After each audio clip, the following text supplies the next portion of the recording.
नमस्कार, मैं वंशिका त्यागी आप सभी का स्वागत करती हूँ आयुर्वेदा ऑनलाइन में। आज हमारे साथ एक ऐसी शख्सियत मौजूद है जो कई वर्ष से गांव में कैंप लगाकर फ्री ऑफ कॉस्ट लोगों का ट्रीटमेंट कर रहे हैं और उस ट्रीटमेंट से 500 से ज़्यादा लोगों को क्योर कर चुके हैं। Welcome doctor Arun. अच्छा, मैं आपको बता दूं, doctor Arun physiotherapist, senior chiropractor, acu trainer, KRM health foundation के chairman and founder, JSM Shiksha Samiti के chairman, Mata Nek Shakti spiritual trust के प्रेसिडेंट और नीट IIT केमिस्ट्री के सीनियर मेंटर हैं। सर, आपका बहुत बहुत स्वागत है इस पॉडकास्ट में। थैंक यू मैम, नमस्कार। सर, आपको इतनी सारी फील्ड्स की नॉलेज है, आप फिजियोथेरेपी, कायरोप्रैक्टर, मेडिटेशन, काउंसलिंग, इतने सारे सोशल वर्क करते हैं, तो मेरा प्रश्न आपसे ये है कि आप इतनी सारी चीज़ों को मैनेज कैसे करते हैं और आपने ये सब स्टार्ट कब और कैसे किया? इसको मैनेज करने के लिए, क्योंकि ये क्वेश्चन बहुत बढ़िया क्वेश्चन है और इसको मैं कैसे मैनेज करता हूँ इसका मैं जवाब दे रहा हूँ। देखिए, होता क्या है कि जैसे हमारी बॉडी है और अगर हमारा जो शरीर है वो एक्टिव होगा, अगर हमारा शरीर हेल्दी होगा तो हम ज़्यादा काम कर सकते हैं। लेकिन प्रॉब्लम ये हो रही है आज के ज़माने में कि ज़्यादातर लोगों को हम देख रहे हैं कि वो कम एज में ही और जो उनका बॉडी है, उनकी जो हेल्थ है वो वीक है, कमज़ोर है। वो 4 5 6 घंटे 7 घंटे काम करते हैं और उसके बाद में फिर उनकी जो एनर्जी है वो एनर्जी डाउन हो जाती है और उसके बाद में वो काम नहीं कर पाते। तो इम्पोर्टेंट यहाँ पर ये है कि अगर हमें बहुत सारे काम करने हैं और बहुत सारी मेहनत करनी है तो ऐसी स्थिति में सबसे पहले हमारा बॉडी ही फिट होनी चाहिए। और दूसरी सबसे बड़ी बात यहाँ पर ये है कि हमारा बॉडी भी फिट होना चाहिए और इसके साथ साथ हमारा जो ब्रेन है वो फिट होना चाहिए। दो बातें यहाँ पर इंपॉर्टेंट हुई, एक तो अपने शरीर को फिट रखिए, दूसरा अपने ब्रेन को फिट रखिए। अगर हम ऐसा करते हैं तो पक्की बात है कि हम बहुत सारे कामों को एक साथ मैनेज कर सकते हैं। बट सर, इतने सारी फील्ड्स? ये तो मेरी अपनी एक हॉबी है और मैं पहले से ही बहुत सारे कामों को लगातार करता हुआ आया हूँ और मुझे जहाँ पर भी एक काम मैं कर रहा हूँ, लेकिन जहाँ पर भी मुझे लगता है कि यहाँ पर समय बचाया जा सकता है, उस समय को मैं उसी समय पर बचा करके दूसरे काम के लिए अप्लाई कर देता हूँ। और यही कारण रहा है कि जब से मैंने अपनी पढ़ाई शुरू करी है और आज तक भी मैंने अपनी पढ़ाई बंद नहीं की है, तो मैं लगातार पढ़ता रहता हूँ। बहुत सारी चीज़ें हैं आज के ज़माने में, अगर देखा जाए तो बहुत सारे ऑनलाइन कोर्सेज चलते हैं, बहुत सारे हाइब्रिड टाइप के कोर्सेज चलते हैं, ऑनलाइन ऑफलाइन दोनों टाइप के कोर्सेज चलते हैं, तो हम उन्हें कर सकते हैं और उन्हें करके हम अपनी नॉलेज को गेन कर सकते हैं। बिल्कुल सर, ज्ञान तो जितना लिया जाए उतना कम होता है। बिल्कुल। तो सर, ये आपने कब और कैसे स्टार्ट किया था? अगर मैं इसकी बात बताऊं तो मुझे लगता है कि जिस समय पर कोविड आया था, कोविड से पहले बहुत सारी चीज़ें मैंने पढ़ाई करी और बहुत सारी चीज़ों को मैंने कर रखा था उससे पहले भी। लेकिन कोविड में एक मौका मिला कि हम लोग घर पर थे और घर पर रह कर के हमें बहुत सारी चीज़ों को सोचने का, बहुत सारी चीज़ों को करने का, बहुत सारी चीज़ों को पढ़ने का एक मौका मिला और वहाँ से अगर देखा जाए तो मैंने बहुत सारी चीज़ों को स्टार्ट किया है। तो सर, कोविड आपके लिए एक वरदान साबित हुआ? बिल्कुल सही बात है। मैं एक्चुअल में हर जगह पर अपॉर्चुनिटी ढूँढता हूँ। मतलब मुझे ये लगता है कि अगर कहीं पर भी कोई प्रॉब्लम आ रही है तो मैं उसके लिए अपॉर्चुनिटी ढूँढता हूँ। और मैं इसका एक बहुत छोटा-सा एग्जांपल देता हूँ कि कोविड के दौरान मुझे एक जगह जाना होता था, एक इंस्टीट्यूट में मैं पढ़ाने के लिए जाता था और जब मैं वहाँ जाता था तो मुझे लगभग 1 डेढ़ घंटा जाने में लगता था और कार ड्राइव करके मैं 1 डेढ़ घंटा मुझे आने में लगता था। और उस समय पर मैंने बहुत सारी चीज़ें सीखी। मतलब मैंने अपनी गाड़ी के अंदर ही ऑडियो और वीडियो वहाँ पर सेटअप लगवा रखा था और इस कंडीशन में बहुत सारी चीज़ें मैंने वहीं से सीखी। तो वहीं से बहुत सारे कोर्सेज़ भी किए। तो मतलब मेरा अपना मानना ये है कि ये हमें सोचना होगा कि कहाँ पर हम अपने टाइम को सेव करेंगे और कहाँ पर हम उस एक्टिविटी को अपॉर्चुनिटी की तरह से लेंगे। बिल्कुल सही बात है सर, बट एक ये था कि जब पेंडेमिक था तब लोग अपने रिलेटिव से भी दूर भाग रहे थे, मतलब सब एक दूसरे से दूर दूर थे और तब आपने ये चीज़ सोची, तो आपको खुद को डर नहीं लगा कि आपको भी कोविड आ सकता है या आपको भी कोविड हो सकता है? मैडम देखिए, कोविड तब आता है और मैं सभी से ये बात कह रहा हूँ, कोविड या इस तरह की बीमारी तब आती है जब हमारा ब्रेन कमज़ोर होगा या हमारी बॉडी कमज़ोर होगी। तो इसके लिए तो मैं कह रहा हूँ कि कोविड क्या, कुछ और भी अगर बीमारी है तो सबसे पहले ज़रूरत इस बात की है कि हम अपनी जो इम्यून सिस्टम है उसको मेंटेन करें, हम अपने इम्यून सिस्टम को मजबूत करें। और मैं सभी से कह रहा हूँ कि इम्यून सिस्टम हमारा इतना बढ़िया होना चाहिए कि इस तरह की बीमारी तो आएंगी, लेकिन अगर हमारा इम्यून सिस्टम बढ़िया है तो हमें प्रॉब्लम नहीं आएगी और हम उससे पार पा लेंगे और आराम से हम उन चीज़ों से निकल जाएंगे। तो इसलिए घबराने वाली बात नहीं है, समस्याएं तो आएंगी, प्रॉब्लम तो आएंगी, लेकिन उनसे कैसे निकलना है इसको हमें सोचना होगा। तो ये इंपॉर्टेंट है कि हम लोग उससे कैसे पार निकलते हैं। बीमारियों को रोका नहीं जा सकता, बीमारियां आएंगी, लेकिन इंपॉर्टेंट ये है कि उन बीमारियों से हम लोग कैसे आगे निकलते हैं, उन बीमारियों को पीछे छोड़ करके हम कैसे आगे निकलते हैं, ये इंपॉर्टेंट है। और इसी ही टॉपिक में मेरी रिसर्च है, मेरे सारे काम इसी टॉपिक से रिलेटेड है। ये तो सर आपने बहुत अच्छी बात कही। तो सर, मेरा नेक्स्ट क्वेश्चन आपसे ये है कि आप अनेक वर्ष से गांव में जाके लोगों को कंसल्टेशन दे रहे हैं और लोगों के ट्रीटमेंट कर रहे हैं, तो आपको इंस्पिरेशन कहाँ से मिलती है ये सब करने की और आपका रोल मॉडल कौन है? इससे बढ़िया क्वेश्चन तो शायद मेरे ख्याल में कोई हो ही नहीं सकता मेरे लिए। ये क्वेश्चन मेरे लिए सबसे बढ़िया है। और अगर मैं अब यहाँ पर ये बताऊँ कि मेरा रोल मॉडल कौन है, तो मेरे रोल मॉडल हैं मेरे दादाजी। और मेरे दादाजी नेचुरोपैथी को और आयुर्वेद को बहुत ज़बरदस्त तरीके से मानते थे, और उन्हीं की वजह से मैं आयुर्वेद और नेचुरोपैथी, होम्योपैथी और नेचुरल ट्रीटमेंट हैं, इनकी तरफ को मैं गया। और ऐसी बहुत सारी डिसीज़, ऐसी बहुत सारी प्रॉब्लम जिसको हम लोग कहते हैं कि ये ठीक हो ही नहीं सकती, हम लोग उनका जो ट्रीटमेंट है वो नेचुरोपैथी से या आयुर्वेद से, होम्योपैथी से, या जो हमारे इस टाइप के और नेचुरल प्रोसेसेस हैं उनसे बहुत आसानी से ठीक कर सकते हैं। मतलब अगर देखा जाए तो जिन बीमारियों को हम कहते हैं कि ये ठीक हो ही नहीं सकती, और हम कह रहे हैं कि वो बीमारी ही नहीं है, तो दोनों बातों में तो बहुत अंतर हुआ। और ये जो बात है, ये बात मुझे अपने दादाजी से मिली है, और उन्हीं से ही मैंने ये सीखा है कि बड़ी बड़ी समस्याओं को हम लोग किस तरीके से उसको सॉल्व कर सकते हैं, सॉर्ट आउट कर सकते हैं। तो नो डाउट मेरे रोल मॉडल मेरे दादाजी हैं, और उनका नाम है खेमचंद जी, और उन्होंने मुझे बहुत कुछ सिखाया है। बहुत अच्छी बात है सर। सर ये तो हो गई रोल मॉडल की बात, अब आप अपनी इंस्पिरेशन बता दीजिए। आपकी इंस्पिरेशन मतलब आपको क्या चीज़ इंस्पायर करती है? देखिए, अगर मैं बात करूँ तो बहुत सारी चीज़ें हैं, और आज के टाइम में अगर मुझे कोई चीज़ इंस्पायर करती है तो ऐसी बहुत सारी चीज़ें हैं वैसे तो। लेकिन एक तो होता है स्टूडेंट्स, जिन स्टूडेंट्स को हम लोग सिखाते हैं, जिन स्टूडेंट्स को हम पढ़ाते हैं, एक तो वो चीज़ें बहुत ज़्यादा हमें इंस्पायर करती हैं। और दूसरा अगर देखा जाए तो आज जो पेशेंट्स हमारे पास में आ रहे हैं, अब वो आते हैं और वो बहुत सारे पर्चे लेकर के आते हैं, बहुत सारी बीमारियों को लेकर के आते हैं। और एक बार को अगर देखा जाए तो जिस समय पर वो अपने पर्चे दिखा रहे होते हैं, अपनी एमआरआई दिखा रहे होते हैं, तो हमें थोड़ी सी हंसी भी आती है। मतलब मन ही मन में हम ये सोचते हैं कि देखिए, ये अच्छे तरीके से बेवकूफ़ बन करके आए हैं। जिन बीमारियों का इलाज हमारे पास है, उन बीमारियों के इलाज के लिए हम बहुत बड़े बड़े हॉस्पिटलों में जा रहे हैं, उन बीमारियों के इलाज के लिए हम बहुत बड़े ट्रीटमेंट करवा रहे हैं। लेकिन एक्चुअली उनका ट्रीटमेंट तो हम खुद ही कर सकते थे। अगर हमें उस बीमारी की थोड़ी नॉलेज होती तो हम उसका ट्रीटमेंट खुद कर सकते थे। जैसे मैं छोटा सा एग्जांपल लूँगा, मान लीजिए किसी को सर्वाइकल की प्रॉब्लम हो रही है, तो हमें उसके रूट कोज पे जाना पड़ेगा और ये देखना पड़ेगा कि आखिरकार सर्वाइकल हुआ क्यों है। सर्वाइकल स्पॉन्डिलाइटिस आज के टाइम की एक बहुत बड़ी प्रॉब्लम है। किसी को भी देखोगे तो वो सर्वाइकल से उसे प्रॉब्लम हो रही है, दर्द होता है, सर में दर्द होगा। तो अब ऐसी स्थिति में करना हमें ये था कि एक तो हमें अपने पोस्चर को ठीक करना था। दूसरी बात ये है कि जो वर्टिब्री हैं, हमारी जो सर्वाइकल वर्टिब्री हैं, 7 वर्टिब्री हमारी सर्वाइकल के अंदर होती हैं, उनके बीच का अगर गैप कम हो रहा है, या तो एज की वजह से हो रहा होगा या न्यूट्रिशन की डेफिशिएंसी की वजह से हो रहा होगा, तो इलाज था उसका ये कि हमें उस गैप को मेंटेन करना है। लेकिन हम लोग करते क्या हैं कि हम गोलियां खाते हैं, हम टैबलेट खाते हैं, और उससे हम अपने पेन को मैनेज करने की कोशिश करते हैं। बट एक्चुअली हमें करना ये है कि जो बोन है उनका अलाइनमेंट ठीक करना है। और इसके लिए एक ट्रीटमेंट जिसके लिए मैं बहुत पॉपुलर हूँ, और अगर देखा जाए तो वही ट्रीटमेंट मेरा सबसे पॉपुलर ट्रीटमेंट है।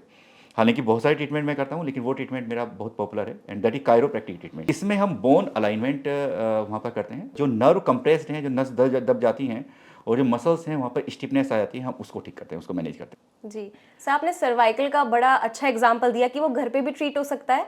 ये चीज़ कोविड में भी थी कि कोविड में जो जो लोग घर पे रह के उन्होंने आयुर्वेदिक अपना उपचार किया, वो जल्दी ट्रीट हुए, रैदर देन हॉस्पिटल जाके वो लाखों का बिल आना। और मुझे लगता है हॉस्पिटल से काफ़ी कम लोग वापस आए थे, और जो घर पे ट्रीट हो गए वो अब जिंदा हैं, अच्छे खासे जी रहे हैं। एग्रीड, इसको मैं बिल्कुल मानता हूँ। और ये बात तो बिल्कुल आप ऐसे मान सकते हैं कि जैसे हम ये कहते हैं कि ईश्वर हमारे अंदर है, लेकिन हम बाहर ढूंढ रहे हैं। बिल्कुल लेकिन सही बात तो यह है कि ईश्वर हमारे अंदर है, इसलिए हमारे शरीर के अंदर किसी भी बीमारी को ठीक करने की कैपेसिटी है। अब जरूरत इस बात की है कि हम उस कैपेसिटी को यूज करें, बस इतनी सी बात है कि हम उस कैपेसिटी को यूज करना सीखें। तो हमारे जितने भी कैंपेन हैं और जितनी भी हमारी ट्रेनिंग है, वो इस बात को सिखाने या इस बात को बताने में है कि हम अपनी जो हीलिंग कैपेसिटी है बॉडी की, उसको कैसे यूज करें। सर, आपका एक ट्रस्ट है केआर मेमोरियल हेल्थ ऑर्गेनाइजेशन के नाम से, तो आपके उस ट्रस्ट का उद्देश्य क्या है? इस ट्रस्ट के 3 मुख्य उद्देश्य हैं। सबसे पहला उद्देश्य इसका ये है कि जो बीमारी है, जो डिसीज़ है और जो प्रॉब्लम है, उस प्रॉब्लम को ट्रीट करना, उसको ठीक करना। तो अगर मैं किसी भी बीमारी की बात करता हूँ, तो किसी भी बीमारी का मैनेजमेंट हम 3 तरह से कर सकते हैं। एक होता है रिलीफ, एक होता है ट्रीटमेंट, और एक होता है हीलिंग। तो मैं इन 3 वर्ड को एक बार एक्सप्लेन कर रहा हूँ कि 3 वर्ड बेसिकली हैं क्या। देखिए, अगर मान लीजिए किसी को कोई दर्द हुआ है, कोई पेन हुआ है, और उस टाइम पर हमने टैबलेट खा ली, तो इट्स रिलीफ कि हमने टैबलेट खाई और हमें आराम मिल गया।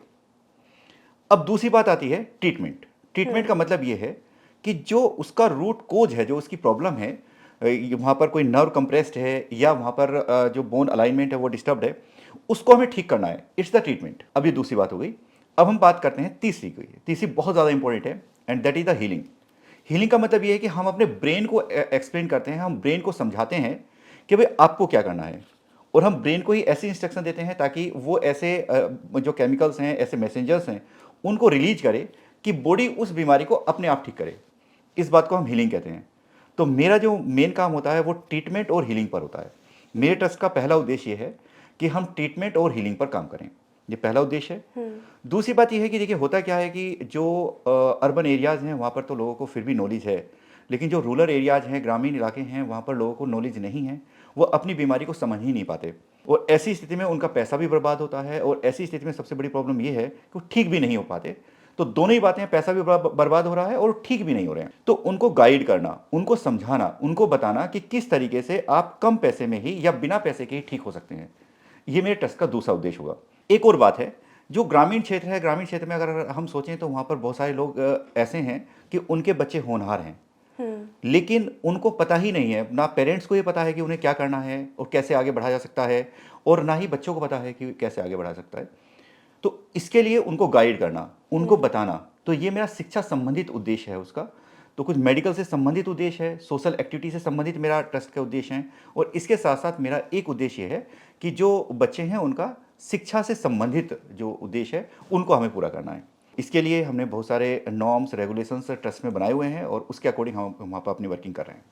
जी, तो जैसा आपने कहा कि गांव में लोगों को पता नहीं होता, तो मुझे भी यही लगता है कि लोगों को ना प्रॉपर ट्रीटमेंट मिल रहा है, ना वो अवेयर हैं कि उनको क्या बीमारियां हैं। तो आप उन्हें कैसे अवेयर कराते हैं और आप क्या क्या ट्रीटमेंट करते हैं फिर? देखिए, सबसे बड़ी बात यह है कि अगर कोई भी एक प्रॉब्लम किसी को है और अगर हम एक सिस्टमेटिक एंड साइंटिफिक अप्रोच के साथ में ये एक्सप्लेन करते हैं कि उस बीमारी का कारण क्या है, तो ऐसी स्थिति में जब हमने कारण को एक बार समझा दिया तो फिर उनको समझने में आसानी होती है। जनरली होता यह है कि एक पेशेंट जब डॉक्टर के पास में जा रहा है तो डॉक्टर के पास में इतनी सारी भीड़ है कि इस कंडीशन में उसको पता ही नहीं चल पाता, वो डॉक्टर भी उसको प्रॉपर्ली समझा नहीं पाते क्योंकि उनके पास में या तो भीड़ ज़्यादा है और हमारे देश में वैसे भी डॉक्टर्स की तो कमी है। तो हमारा जो उद्देश्य है, हमारी जो टीम है, उस टीम का काम ये है कि वो इस बात को बताए, इस बात को समझाए कि भाई आपकी जो बीमारी है ये एक्चुअली है क्या और इसको हम कैसे ट्रीट कर सकते हैं। तो ये हमारा सबसे इम्पोर्टेंट है। तो हमारा जो तरीका होगा, वो जो तरीका होता है, वो तरीका यही होता है कि हम लोगों को समझाते हैं, बताते हैं कि एक्चुअली उनकी प्रॉब्लम क्यों क्रिएट हुई। ये तो सर बहुत अच्छी बात कही आपने। और हमने सुना है कि आप अपने कैंप के थ्रू गरीब बच्चों को, जो गांव के गरीब बच्चे होते हैं, उन्हें कोर्सेज की इन्फॉर्मेशन भी देते हैं। तो वो क्या क्या कोर्सेज होते हैं और कितने गरीब बच्चे आपके पास आते हैं? बिल्कुल सही क्वेश्चन, और मैं इसका जवाब दूंगा। एक्चुअल में होता क्या है कि जो गरीब बच्चे हैं या जो ग्रामीण बच्चे हैं, उनके लिए जो सबसे इंपॉर्टेंट बात है, क्योंकि मैं बात कर रहा हूँ यहाँ पर मेडिकल साइंस की, और मेरा जो उद्देश्य है वो मेडिकल साइंस के लिए लोगों को अवेयर करना है। अब ऐसी स्थिति में हम क्या करते हैं कि जो नीट का एग्जाम होता है, स्पेशली जिससे बच्चे डॉक्टर बनते हैं, तो हम नीट के की जो कंप्लीट इन्फॉर्मेशन है वो बच्चों को देते हैं। और जो ऐसे गांव के कुछ स्कूल्स हैं उसमें भी हम जा करके ये बताते हैं कि भाई नीट की तैयारी कैसे हो रही है और किस तरीके से हमें कॉलेज अलॉट होगा, किस तरीके से हम गवर्नमेंट कॉलेज को ले सकते हैं। तो मेरी खुद की बेटी भी एमबीबीएस कर रही है, तो ऐसी स्थिति में मुझे इस चीज़ का एक पूरा आइडिया भी है, और चूंकि मैं इस फील्ड से लंबे टाइम से जुड़ा हुआ हूँ तो मुझे खुद पता है कि किस तरीके से हम लोग नीट का जो एग्ज़ाम है उसको क्रैक कर सकते हैं और बच्चों को डॉक्टर बनाया जा सकता है। तो मेरा मुख्य उद्देश्य जो रहता है वो ये रहता है कि डॉक्टर कैसे बने। तो चूंकि चिकित्सा से संबंधित ही सारी बातें चल रही हैं, तो यहाँ पर स्पेशली मैं गाइड करता हूँ बच्चों को कि वो किस तरीके से नीट का एग्ज़ाम दे सकते हैं और किस तरीके से उसकी तैयारी कर सकते हैं, कहाँ कहाँ से उसकी तैयारी होती है। तो ये इन्फॉर्मेशन हम उनको फ्री ऑफ कॉस्ट प्रोवाइड करते हैं और एक सिस्टमेटिक अप्रोच के साथ में प्रोवाइड करते हैं। सर, ये तो बहुत नेक काम कर रहे हैं आप। सर, आपकी कुछ स्पेशल थेरेपीज भी हैं जो काफ़ी सक्सेसफुल हुई हैं, तो उन थेरेपीज के बारे में हमें कुछ बताइए। मैं हालांकि वो थेरेपी तो बहुत सारी हैं, लेकिन मैं कुछ थेरेपी के बारे में यहाँ पर बता रहा हूँ। जैसे एक थेरेपी है हमारी सर्वाइकल एडजस्टमेंट, तो non surgical cervical adjustment. Cervical की प्रॉब्लम लोगों को आजकल बहुत ज़्यादा होती है और सर्वाइकल पेन होता है, सर्वाइकल स्पॉन्डिलाइटिस की प्रॉब्लम है। तो उसमें हम जो सर्वाइकल की बोन हैं उनको और जो वहाँ की मसल्स हैं उनको रिलीज कर देते हैं। उसका नाम मैंने रखा हुआ है नॉन सर्जिकल सर्वाइकल एडजस्टमेंट। तो ये मेरी एक थेरेपी है जिससे, जो कि बहुत ज़्यादा पॉपुलर है और बहुत जल्दी ही हम सर्वाइकल की प्रॉब्लम में इसको ठीक कर लेते हैं। इसके अलावा अगर बात करें तो दूसरा है हमारा lumbar adjustment therapy, non surgical lumbar adjustment, यानी कि जो कमर के दर्द आजकल लोगों को होते हैं, जो बैक पेन लोगों को आजकल हो रहे हैं, तो हम उनको ठीक करते हैं और उनको ठीक करने के लिए उनका जो एडजस्टमेंट है, बोन का जो एडजस्टमेंट है वो करते हैं। इसी तरीके से एक है नॉन सर्जिकल नी एडजस्टमेंट, क्योंकि आजकल नी में बहुत प्रॉब्लम होती है और जी। घुटने एज के साथ में वैसे भी डैमेज होते हैं। तो जो घुटने का एडजस्टमेंट है, घुटनों को ठीक करना है, तो उसके लिए जो मेरी पॉपुलर थेरेपी है वो है नॉन सर्जिकल नी एडजस्टमेंट। मतलब हम सर्जरी की बात नहीं करते, हम बात कर रहे हैं बिना सर्जरी के हम अपनी जो ओरिजिनल चीज़ें हैं उनको कैसे बचा करके रख सकते हैं। और यहाँ पर मैं एक छोटी सी बात और भी कहूँगा कि ऑपरेशन कोई समाधान नहीं होता। ऑपरेशन, पहली बात तो ऐसी नौबत ही नहीं आनी चाहिए कि हमारे ऑपरेशन की जरूरत पड़े इन बीमारियों के लिए, पहली बात है। और दूसरी बात यह है कि देखिए, एक बार अगर ऑपरेशन हो गया तो बहुत सारी ऐसी थेरेपी है जो कि उसके बाद में काम में आएंगी ही नहीं, उसके बाद में हम अच्छा। थेरेपी को कर ही नहीं सकते। तो इसलिए हमें ऑपरेशन से बचना है, और असली तो असली होता है, चाहे दर्द हो रहा हो या दर्द नहीं हो रहा हो। तो जो नी है वो है, सर्वाइकल है या कमर का दर्द है, ऑपरेशन से बचाना और अपनी स्पेशल टेक्निक से उनको ठीक करना, ये हमारा मुख्य उद्देश्य रहता है। जी सर, आप बिना सर्जरी के आप वो ट्रीटमेंट दे ही रहे हैं। सर, मेरा एक और क्वेश्चन है कि ये कितनी सिटिंग में ये थेरेपीज काम करती हैं? बिल्कुल सही क्वेश्चन है, क्योंकि बहुत सारे दर्शक भी इस बात को सोच रहे होंगे कि भाई कितनी सिटिंग की जरूरत पड़ती है। तो देखिए, एक सीधी सी बात है, अगर मान लिए किसी का दर्द अभी नया है बिल्कुल, तो ऐसी स्थिति में क्या है कि डैमेज नहीं हुआ, जो बोन है वो थोड़ी इधर उधर हो गई और अभी डैमेज नहीं हुआ है, जो लिगामेंट्स हैं, टेंडन्स हैं, नर्व हैं, उनको लॉस नहीं हुआ, ऐसी स्थिति में एक थेरेपी की जरूरत पड़ सकती है। जनरली तो एक ही थेरेपी में ठीक हो जाते हैं, या भी हो सकता है कि हमें 2 3 4 सिटिंग की जरूरत पड़ जाए, इससे ज़्यादा की जरूरत नहीं पड़ेगी। लेकिन अब अगर 10 साल पुराना कोई दर्द है, 20 साल पुराना दर्द है, 15 साल पुराना दर्द है, तो अब ऐसी स्थिति में क्या होगा कि वहाँ पर जो लिगामेंट्स हैं, टेंडन्स हैं, उनको लॉस हो गया है। अब ऐसी स्थिति में अगर हम बोन का एडजस्टमेंट कर भी देंगे, लेकिन वहाँ पर जो मसल्स हैं, लिगामेंट्स हैं, टेंडन्स हैं, वो वीक हो चुके हैं, तो ऐसी स्थिति में हमें लंबी थेरेपी की जरूरत पड़ेगी, दवाइयों की जरूरत पड़ेगी। दवाइयाँ इन द सेंस आयुर्वेदिक की, हम आयुर्वेदिक दवाइयाँ हैं, होम्योपैथिक दवाइयाँ हैं, इस टाइप के ट्रीटमेंट की हमें जरूरत पड़ेगी। और पक्की बात है कि उनमें थोड़ा सा समय ज़्यादा लगेगा और कुछ ज़्यादा सिटिंग्स की वहाँ पर जरूरत पड़ेगी, लेकिन ये पक्की बात है कि आराम तो मिलेगा ही मिलेगा। मैं यहाँ पर एक छोटी सी बात और कहना चाहूँगा कि आजकल के ज़माने में ज़्यादातर सर्जरी की तरफ को लोग क्यों चले जाते हैं।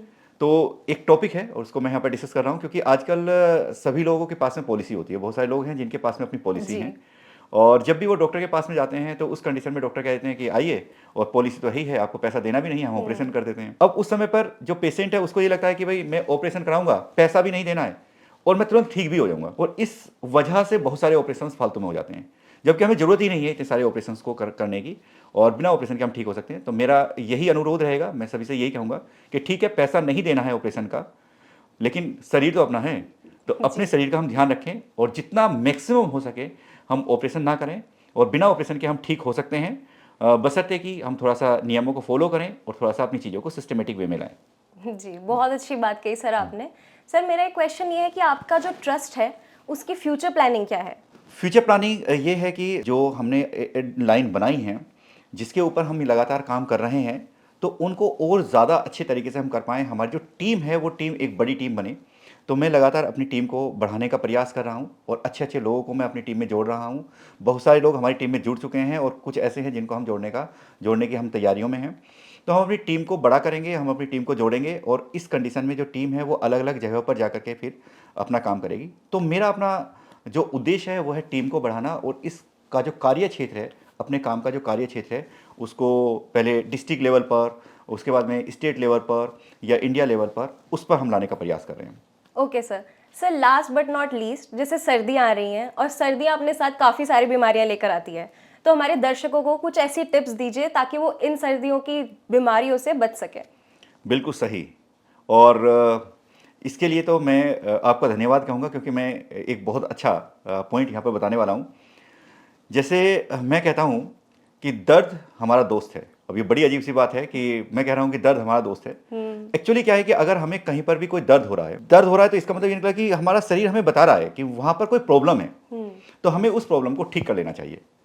बस अब हम क्या कर रहे हैं, हम ये कर रहे हैं कि दर्द हुआ तो हमने गोली खा करके दर्द को चुप कर दिया, जबकि दर्द तो दोस्त था, उसने तो आपको बताया है कि भाई यहाँ पर शरीर में कोई गड़बड़ी हुई है, तो उसको ठीक करिए। सेम उसी तरीके से जैसे आपने कहा कि सर्दी आ रही है, अब मैं उसका जवाब दे रहा हूँ। एक्चुअल में होता क्या है कि जब सर्दी आती है तो आपने देखा होगा कि हमें जुकाम होता है, हमारी नाक चल जाती है। तो एक्चुअली अगर जुकाम हो रहा है, नाक चल रही है, ये तो नेचुरल प्रोसेस है, ये गलत नहीं है। बेसिकली जो हमारी बॉडी है वो रिएक्ट कर रही है और वो अपने आप को मैनेज करने की कोशिश कर रही है। लेकिन वहाँ पर होगा क्या कि हम कुछ एंटीबायोटिक खा करके या कुछ ऐसा खा करके अपनी जो इम्यून सिस्टम है उसको वीक करने की कोशिश करेंगे। ये नहीं करना हमें। तो हमें ये करना है कि अगर जुकाम हो रहा है तो होने दीजिए, और उसको 1-2 दिन का समय लगेगा, और तब तक हम कुछ ऐसी चीज़ें जो नेचर ने हमें दी हैं, उनका हम काढ़ा यूज़ कर सकते हैं। बहुत सारे काढ़े हम लोग खुद बताते हैं कि कौन से हम यहाँ पे यूज़ कर सकते हैं। बहुत सारी होम्योपैथिक दवाइयों का को हम लोग बताते हैं। जैसे एक कॉमन सी मेडिसिन है कि अगर ऐसा होता है कि और इनिशियल सिम्पटम हमें जुकाम के या इस टाइप के आते हैं, तो एक मेडिसिन आप डॉक्टर की सलाह से वहाँ पर ले सकते हैं, aconite, and it's very useful medicine. लेकिन डॉक्टर की सलाह से लेंगे, अच्छी बात है। तो मेरा मतलब कहने का ये है कि अगर मान लिया हमें जुकाम, नज़ला, खांसी, बुखार और सर्दियों की इस टाइप की बीमारियाँ हो रही हैं, तो मेरा पहला सजेशन सभी को ये होता है कि हम एकदम से एलोपैथिक दवाई पे जाने के बजाय होम्योपैथिक और अपने आयुर्वेदा को, इसके साथ साथ नेचुरोपैथी की जो ट्रीटमेंट है उनको फॉलो करें। उससे थोड़ा सा समय लगेगा, 1 दिन में ठीक नहीं होगा, 2 दिन में ठीक होगा, 3 दिन में ठीक होगा, लेकिन उससे जो इम्यून सिस्टम है हमारा वो मेंटेन रहेगा। उसके बाद में हमें जल्दी से फिर इस टाइप की जो बीमारियां हैं वो नहीं होंगी। तो इससे मेरा सजेशन है यहाँ पर कि अगर ऐसा होता है तो आप आयुर्वेदिक सिस्टम को फॉलो करिए और 100% आपको फ़ायदा मिलेगा। अगर विंटर की मैं बात करूँ तो विंटर में इन बीमारियों के साथ साथ एक प्रॉब्लम और बढ़ जाती है, और स्पेशली जो बुजुर्ग लोग हैं उनमें ये बीमारी ज़्यादा बढ़ती है, और वो होता है दर्द। तो दर्द की बीमारी देखिए, अगर किसी को कंटिन्यू वैसे ही दर्द है तो अब सर्दियों में आकर के दर्द बढ़ेगा, और अगर नहीं भी है तो भी ऐसा हो सकता है कि सर्दियों में दर्द बढ़ जाए। तो देखिए यहाँ पर 2-3 सजेशन हैं जो कि बेसिक टाइप के सजेशन हैं। नंबर 1 तो ये है कि हम कोशिश करें कि सर्दियों में ऐसे टाइम पर जब हमें दर्द बढ़ रहा है तो खट्टी चीज़ों से हम परहेज करें। इससे ही काफ़ी हद तक हम चीज़ों को मैनेज कर सकते हैं।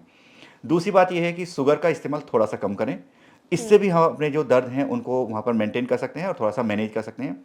दूसरी बात ये है कि जब भी सर्दी आती है और दर्द हमारे बढ़ते हैं, तो धूप लेना ना भूलें। धूप में बैठें और धूप का इस्तेमाल करें, और जो सुबह की धूप है उसको हमें ज़रूर लेना चाहिए। अगर हम सुबह की धूप वहाँ पर लेते हैं तो इस कंडीशन में हमारा विटामिन डी थोड़ा सा मेंटेन रहेगा, विटामिन डी का जो लेवल है वो डाउन नहीं होगा। अगर विटामिन डी हमारा सही रहता है तो बॉडी कैल्शियम को एब्जॉर्ब करती है। विटामिन डी ठीक होगा, बॉडी कैल्शियम को एब्जॉर्ब करेगी, तो जो भी हम खाना पीना खा रहे हैं उससे कैल्शियम का एब्जॉर्प्शन होगा, और कैल्शियम का एब्जॉर्प्शन होगा तो हमें जो दर्द की शिकायतें हैं वो कम होंगी। और फिर मेरी वही बात है कि अगर दर्द हमारे बढ़ते हैं तो हम आयुर्वेद के साथ में जाएं, हम नेचुरोपैथी के साथ में जाएं, होम्योपैथी के साथ में जाएं, और ऐसा करने से हम अपने दर्दों पे आसानी से खूब आराम से राहत हमें मिल सकती है और दर्दों से हम छुटकारा पा सकते हैं। और अगर मान लीजिए ऐसा होता है कि इतना सब करने से और आपको दर्दों में राहत नहीं मिल रही है, तो आप हमारे पास में आइए। हमारे पास में तो बहुत सारे ट्रीटमेंट हैं, और बिना किसी दवाई के और बिना किसी स्पेशल ट्रीटमेंट के हम आपको वैसे ही ठीक कर देंगे, क्योंकि हमारे पास में कुछ स्पेशल टाइप के ट्रीटमेंट हैं। कायरोप्रैक्टिक ट्रीटमेंट है, एक्यूप्रेशर है, एक्यूपंक्चर है। इसके अलावा हम लोग यहाँ पर जो ट्रीटमेंट देते हैं जैसे हीट थेरेपी है, आईआर हीटिंग टाइप की थेरेपी है, टेंस थेरेपी है, यानी कि फिजियोथेरेपी के जितने भी ट्रीटमेंट हैं, कायरोप्रैक्टिक के जितने ट्रीटमेंट हैं, ड्राई नीडलिंग एक ट्रीटमेंट है। तो मतलब we have a lot of treatment, जिसको करके हम आराम से जो इस टाइप के दर्द होते हैं, इस टाइप की प्रॉब्लम आती है, उनको आराम से हम मेंटेन कर सकते हैं, आराम से ठीक कर सकते हैं। तो अगर कोई ऐसी प्रॉब्लम है तो फिर स्वागत है, आप हमारे पास में आइए। जी सर, ये तो आपने बहुत अच्छी बात कही। और जैसे हम पहले दवाइयों की बात कर रहे थे तो एक प्रश्न मेरे मन में आया कि जैसे लोग पेन किलर बहुत ज़्यादा खाते हैं तो उससे हमारी इम्यूनिटी पे भी फर्क पड़ता है क्या? पेन किलर एक तरीके से अगर देखा जाए तो जहर है, और इसका इस्तेमाल हमें सिर्फ इमरजेंसी में ही करना चाहिए। जब हमारी ज़्यादा प्रॉब्लम है तो हमें पेन किलर का इस्तेमाल करना चाहिए। एक सीधी सी बात है कि जो चीज़ प्रकृति ने जो चीज़ खाने के लिए बनाई है, प्रकृति उसको मैनेज करना जानती है। हमारा शरीर, कोई भी हम नेचुरल चीज़ खाएंगे तो हमारा जो शरीर है वो उसको मैनेज करेगा, और जो भी उसके रॉ प्रोडक्ट्स हैं उनको वो शरीर से बाहर करेगा। लेकिन जो मेडिसिन्स हैं, उन मेडिसिन्स को जो हमने पेन किलर खाए हैं या एंटीबायोटिक्स जो हम एक्सेस में खा लेते हैं, जहाँ ज़रूरी है वहाँ तो हमें लेना ही है, लेकिन अब जो हम एक्सेस में ले लेते हैं तो उसको लेने के बाद में हमारा जो किडनी है और जो हमारा लीवर है उसका बेचारे का काम बढ़ जाता है।